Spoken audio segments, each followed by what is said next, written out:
welcome to this episode of Feel Good Fridays with NECAT. Our goal of Feel Good Fridays is to highlight area nonprofits of all the good work that they are doing in the community, especially during this pandemic. Today, we have the pleasure to have with me my co-board member, Jenaline Blattmeyer, and of course me, Sheila Paz. And our guests today are Carrie Brewer, Marketing Director, Robert Marixa Joe, Managing Director, and Kenny Dozier, producer of the Nashville Shakespeare Festival. Today's nonprofit is the Nashville Shakespeare Festival.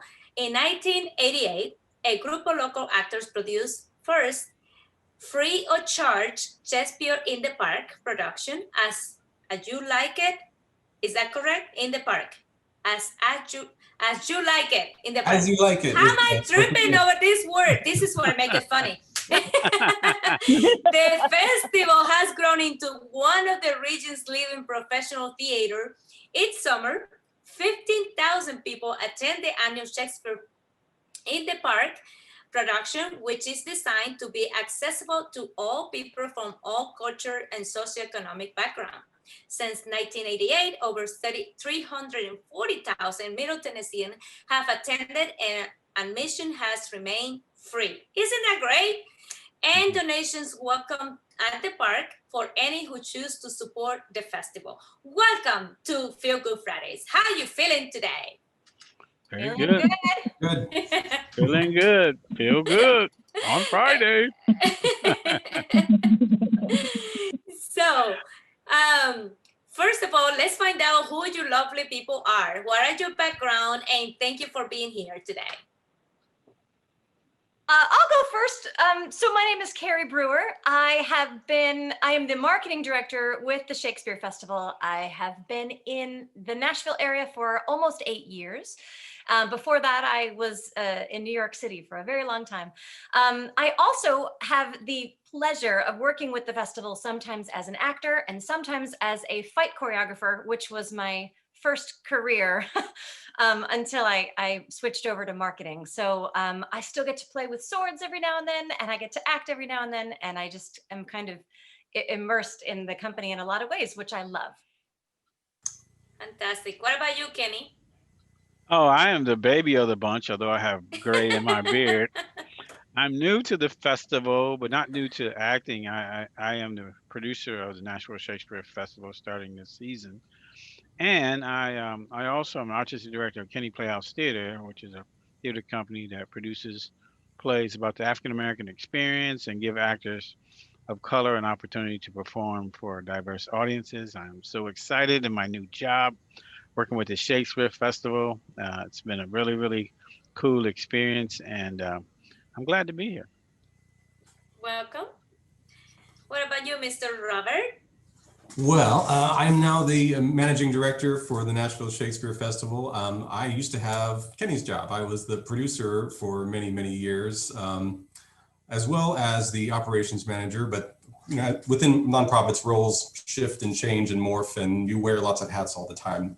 Anyway, but my history with the festival starts back in 1994. I was originally an actor in the show as well. I was in the Midsummer Night's Dream, and we did a wonderful outdoor show there in Centennial Park, and I just fell in love with the whole thing, just putting on the play and having all these wonderful people come for free, and we just give it to them, and everybody has a fantastic time outside under the stars, and anybody who wants to can just walk up, you know. And it just became a part of my life at that point. So every summer I would just go back there, whether they asked me or not. I would, for those first few years anyway, and I would say, "Do you need help?" And I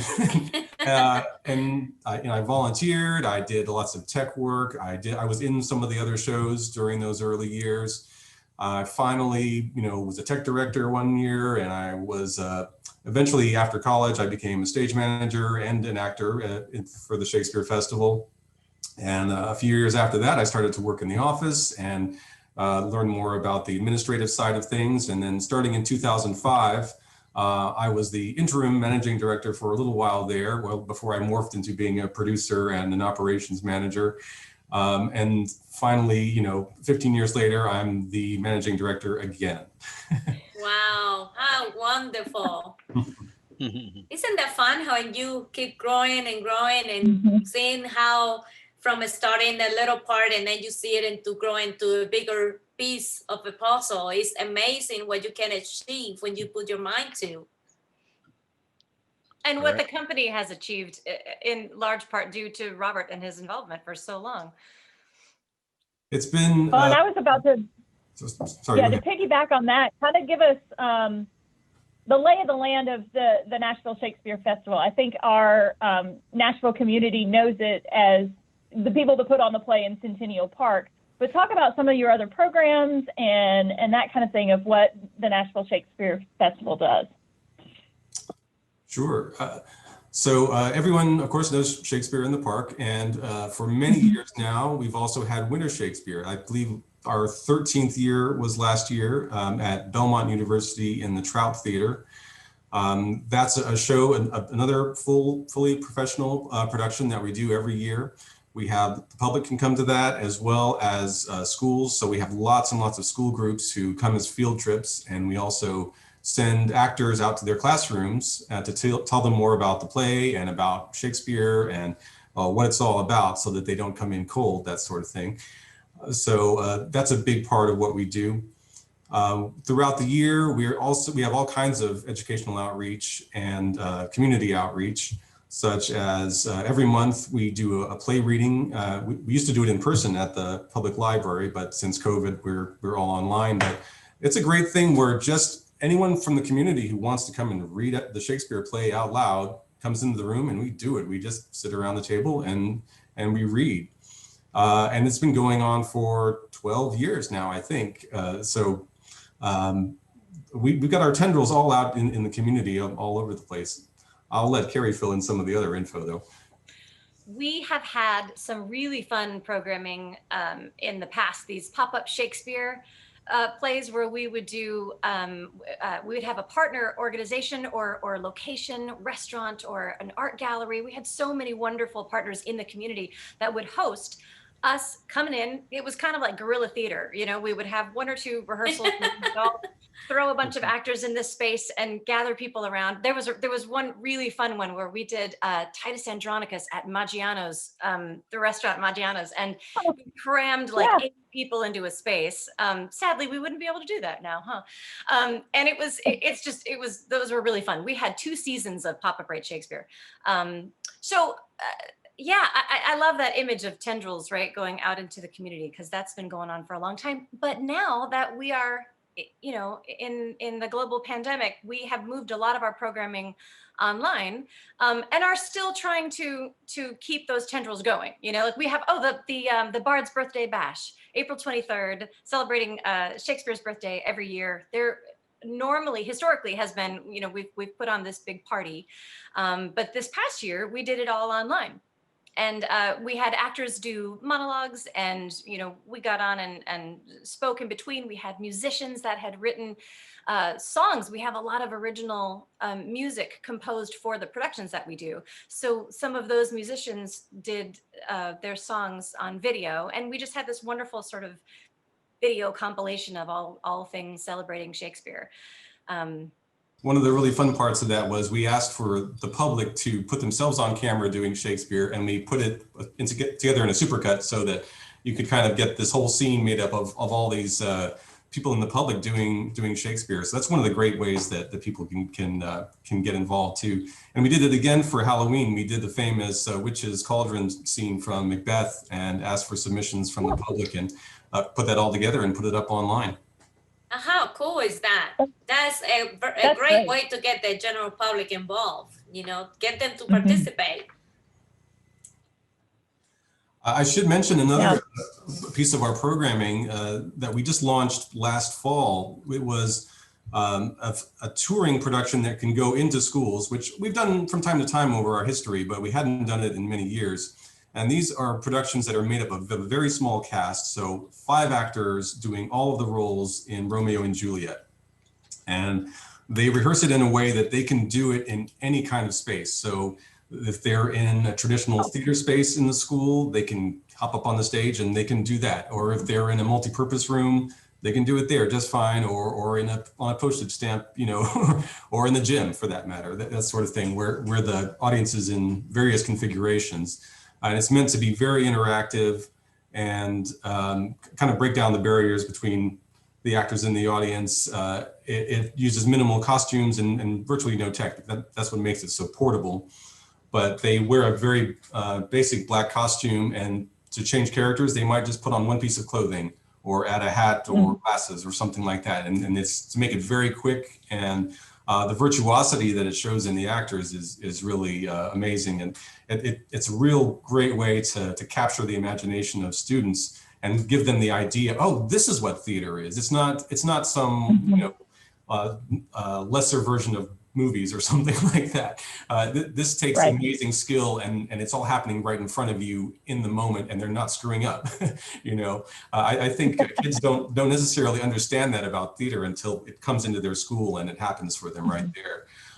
But so we launched that last year, and then mid-year COVID hit, and we weren't able to take it into schools for the rest of the year. So one thing that we're doing this winter is we're going to take that Romeo and Juliet with 5 actors, and we're going to make a video of it so that kids can still watch it in school, and we can still do the related workshops and everything that would go out and get in the classroom with the kids and get it out to them.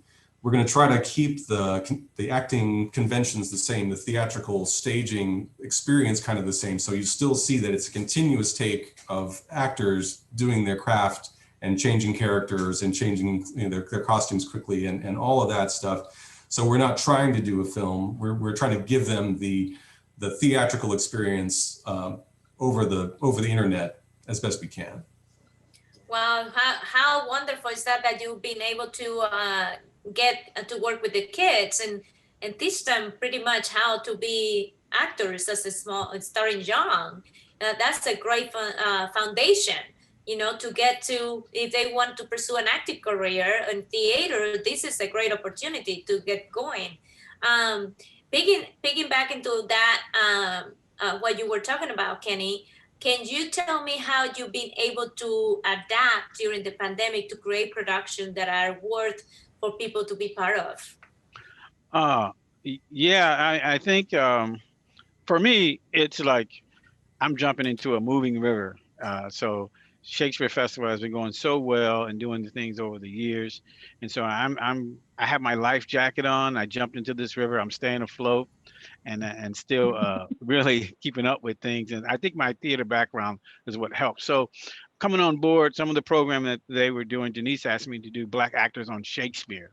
So one of the things that they're moving towards is to create more diversity within the company, within our productions, our crew, and everything that we do to make sure that that our productions look more like the community does. And so so we did Black actors on Shakespeare, which is a discussion about Black actors who participated in Shakespeare. We had teachers, we had actors, we had directors, just from all around the country talking about being involved in Shakespeare, and that went really, really well. And recently, just last week, we had a tremendous online presentation of a play, Sweetwater Taste by Gloria Clooney, which went so well. So I've been involved in producing diversified programming and also including Shakespeare. Sweetwater Taste was my theater company does non-Shakespearean plays. So we did a play that we read that was a non-Shakespearean play, but with bringing Shakespearean audience and a non-Shakespearean audience together and people really enjoyed it. The actors were, some did Shakespeare, some had not, but it was a wonderful reading. So my thing is just really being involved in helping produce programming that reaches the entire community, looks like our community, that knowing that theater is a place where everybody can be involved. It doesn't matter if you're left-handed, right-handed, if you got hair or don't have hair, because I got a lot of hair. But so we're just trying to make it more inclusive, more fun. It is so much fun, and I'm so excited. Robert talked about this virtual programming that I'm so excited about doing that, and we're kind of diversifying that up a little bit too. And so we're really excited. It's exciting times for us here, and I just can't sleep at night. I'm trying to help myself sleep at night. That is wonderful. And you need to do a Latino version of Romeo and Juliet. Oh, come on, girl. There you go. We just talked about that too. We'll be calling you up, Shayla. Shayla Okay, Pass. I'm in. We're gonna call you up. We could use your help. Actually, in our virtual programming, we're going to do it in closed caption, and so Spanish is one of the options that we want to There put on you there. So go. that's coming up on our next programming coming up, and we just talked about that today. So you are right on point there, Shayla. We gonna call you up tomorrow. I'm the producer too. You know you getting a call. She's great on camera. Yeah. So Anyways, I mean, you've already kind of talked about a little bit of it, but in terms of your performances and kind of your virtual platform, you know, on your website, there's a lot of events of things that are going on virtually.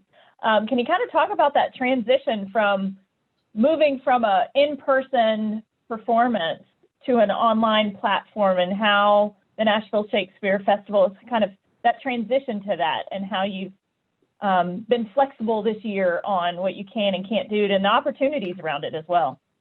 Well, it's, and I'll let Robert come in and talk some more about it. But just briefly, what I have to say, it's very new to us because theater is live. That's the essence of theater, is being live. So you know, we're taking a stab at creating something theatrical, but yet being in a filmed kind of environment, but yet make it more fun. We were able to do that with the reading, by the responses that we got and how we did the reading. What most people were talking about. Some gentleman mentioned yesterday that he felt like that was the first time he ever saw something online that he didn't feel like he was looking at 4 boxes.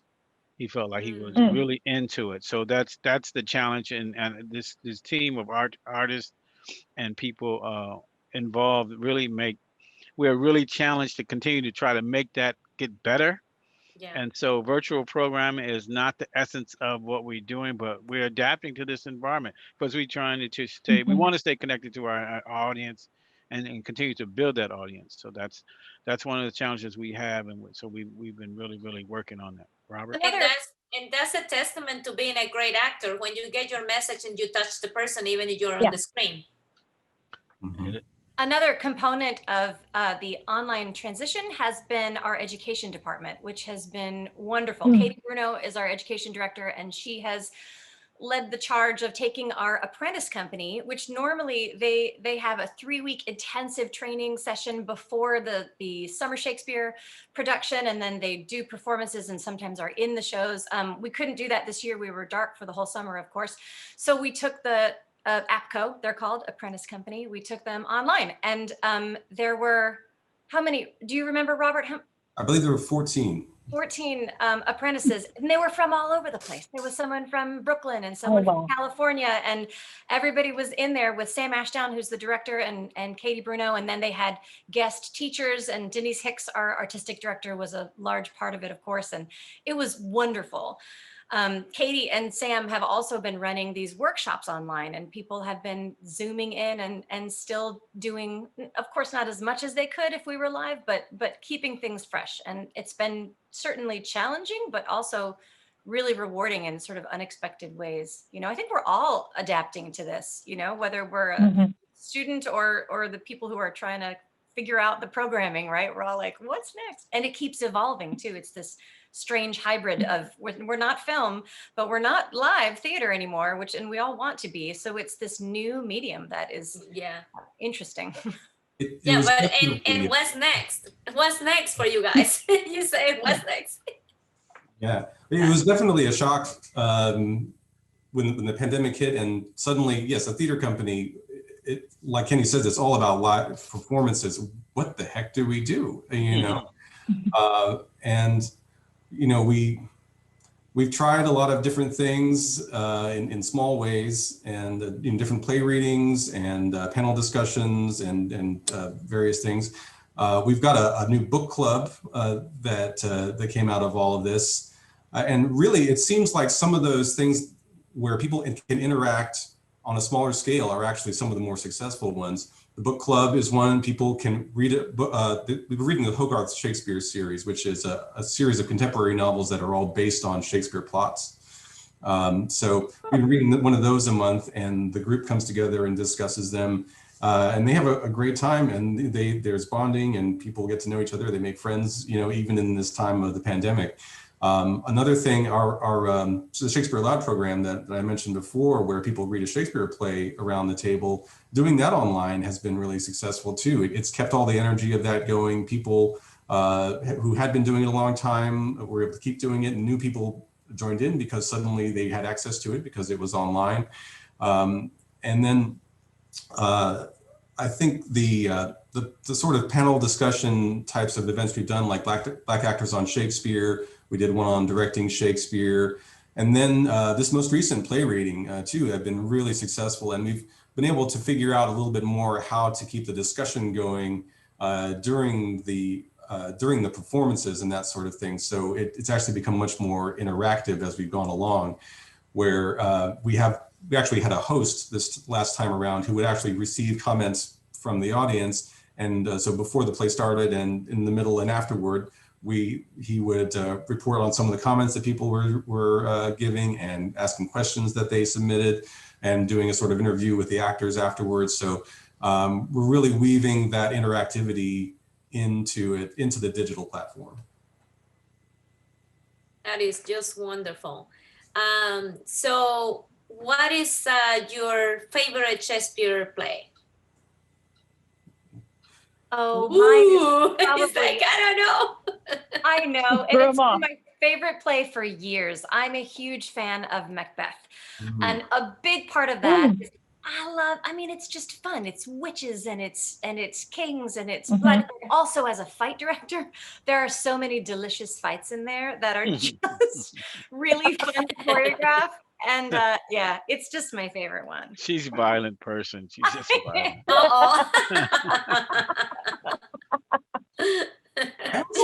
I'm new to Shakespeare, so I don't have necessarily a favorite. I'm still learning, but the things that I'm seeing it's really, really good.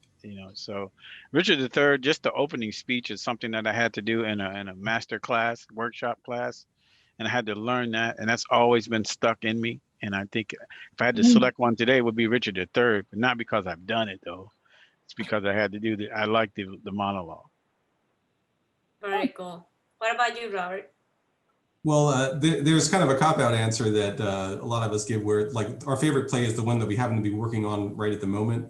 Because there's always so much to find in Shakespeare's plays. When you start to engage with that material, your mind is just blown by how much is there. That Shakespeare gives you so much information about what's going on with the characters by the words that they choose, by the rhythm of what they're saying. It tells you what the emotional state of the character is. It tells you by the word choice, whether they're thinking intellectually, or if they're thinking with their guts, or they're thinking with other parts of their body.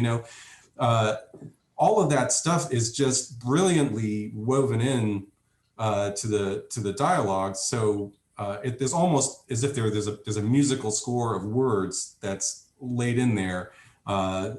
So whenever you do a Shakespeare play, you just have to fall in love with it. Now, that being said, there are favorites among favorites too. And I do love Macbeth as well. It's also one of my favorites, maybe because we did it most recently. And that's why it's still my favorite. We haven't started to do another one yet. But I just love the humanity of it. I guess for people who are fans of like Breaking Bad or something like that, Macbeth is that kind of character, like Walter White. He's someone who was a really good guy. You really root for him. And every time he sinks lower into this depravity, you're like, oh, don't do that. Oh no. And by the time he is completely self-destructing, you're just weeping for him. It's so, it's such an amazing story. I would have never thought to compare him to Walter White. That is awesome. You're totally right. Yeah. Nice. So we have two Macbeth fans, huh? Very, very violent people. Kenny, you better watch out for them. I know, man. That's why I'm here in the office by myself. I lock the door. So tell us a little bit about the Winter Shakespeare, because I noticed on the list is A Midsummer Night's Dream, which is one of my favorites. So tell us a little bit about the Winter Shakespeare event.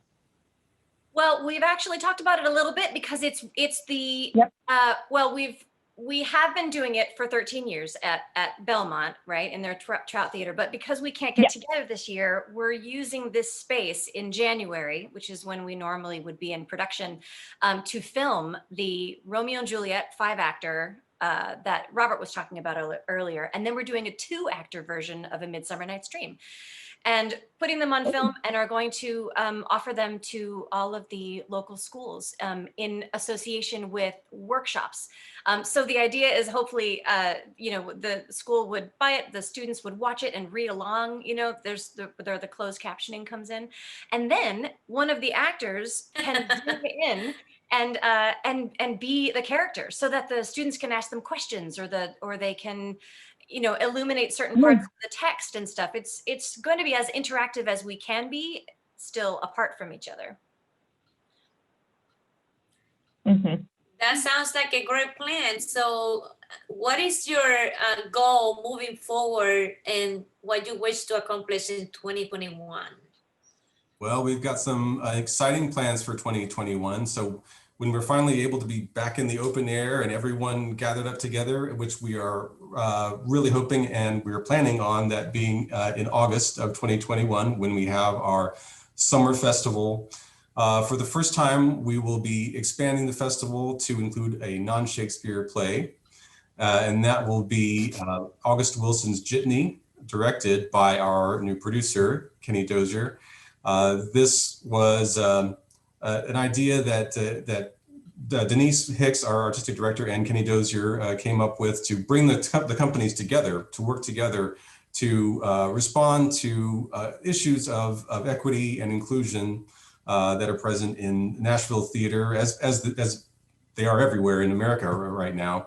But the issues in Nashville partly are that our audiences are just siloed away from each other. And this has happened for a number of reasons, but we want to look at the solutions. And one of them is to, put the plays in the same place. So I think last summer, Kenny came out and he was watching The Tempest with Denise, and he said, I'd love to do a play on this stage. And she said, well, that's a great idea. So next summer, we will have August Wilson's Jitney, like I said, along with What You Will, which is called the What You Will, in parentheses, 12th Night by William Shakespeare. That'll be directed by Jim Warren from the American Shakespeare Center. He's a friend of ours who we've been collaborating with for a couple of years. And hopefully this combined season will sort of meld our audiences together. People will come out, and because Summer Shakespeare, formerly called Shakespeare in the Park, it's just a fun evening. There's food trucks, there's other kinds of vendors, there's pre-show music, there are performances by our Shakespeare camp kids as well as our apprentices before the main event starts. There are other kinds of pre-show things you can go to. And then the show itself is always a fun experience under the stars. It's open to everyone. So it's a really a non-elite sort of experience that anyone can get into. And hopefully, if whether you're coming out to see Black American theater or you're coming out to see Shakespeare, you'll come out to the event and you'll say, oh, I love doing this. Let's go to see the other play. And that way everybody comes out and everybody encounters everyone else from the community, and we start to see each other and start to have dialogue with each other. And people who were only interested in Shakespeare before can now learn about more about American history, about the Black experience in America. And people who were just coming out for plays about the Black experience can discover that they love Shakespeare too. So I'm probably stealing some of Kenny's thunder, so I should. Oh, you're not stealing my thunder. I'm so excited. I just love what you're talking about. I mean, theater has the ability to change people's minds. And so coming together, I think that I can't say enough about Denise Hicks. I mean, Denise Hicks is a person, when I was first, I kind of did a play and I wanted people to check it out. And I invited all these artistic directors, and Denise came. And since that time, she every time I would do a play, she would show up. And she would say, man, this is really, really good. And so I started studying acting, and I wanted to do Shakespeare. So I came to Shakespeare Out Loud, and they asked me to be in it.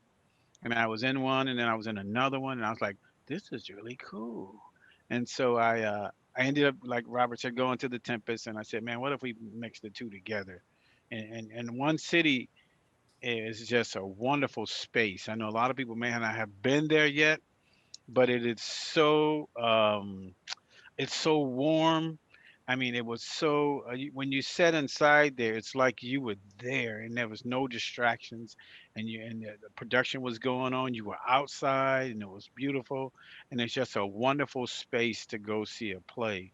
And so while I was there, I just felt like, oh man, this is really cool. And so being invited to the Oscars, and so that's how I feel like my theater company is being invited to the Oscars, and to be able to produce Jitney by August Wilson. So August Wilson in the Black community is considered to be the Shakespeare of the Black community. So to have these two authors, because August Wilson has a theater named after him, and all of his shows have been on Broadway. All of the play that he had written went to Broadway. But to have these two writers of American writers to write stories, and to have them together in the same space is just something that is really, really, really, really just moving. I think we're on the cusp of something historical for Nashville to really put us continue to push the envelope forward in the right direction. And so we're so excited about Jitney, and bringing that to the stage along with the Shakespeare Festival. And then they allowed me to be a producer of Shakespeare. So I'm learning so much about Shakespeare and putting it together, and being able to offer it to the community. It's very exciting times for Shakespeare Festival. So hats off to Denise Hicks, her vision, even to do the readings. That was Denise's vision. The Black actors on Shakespeare, that's Denise's vision. And so she is just can't say enough about her and what she has done to bring the communities together. It's one thing to be a part of something, but it's another thing to be a part of something in which you feel people really want you. And the staff here has been so inclusive of Kenny Playhouse Theater, and by me coming and being a part of it. So just a lot of love in the building, and so I really, really enjoy it, where we're at right now and where we're going. That's what I love about That's theater. There is so much, I don't know how to say this word, camaraderie. Is that Camaraderie. it? Yeah, you did a good job, Shayla. Keep on going, girl. Yeah, there is always like this common love to express themselves into these characters. So I love theater. I have been to T-Pack so many times I cannot count anymore. I have seen plays 2-3 times. So I love it. And I love that you guys do that, and that bring the community together, and to show them the love for theater, especially for Shakespeare. We studied Shakespeare in Cuba too, so I know a lot about Shakespeare. So this is awesome. And I am so grateful that you guys came on to our program Feel Good Friday, and that we can shed a light a little bit over you, and that people learn more about your organization. Well, And thank Carrie, give us the website if people want more information. Where should they go online? Yes, well, NashvilleShakes.org and KennyPlayhouseTheater.org. No, what's your .com. .com, yes. KennyPlayhouseTheater.com and NashvilleShakes.org. You can find info on what we're both doing. And our handles on various social media it's at Nashville Shakes. So you can find us that way in a number of ways. And ours is Kenny Playhouse. There you go. That's great. Well, thank you all for joining us on Feel Good Friday.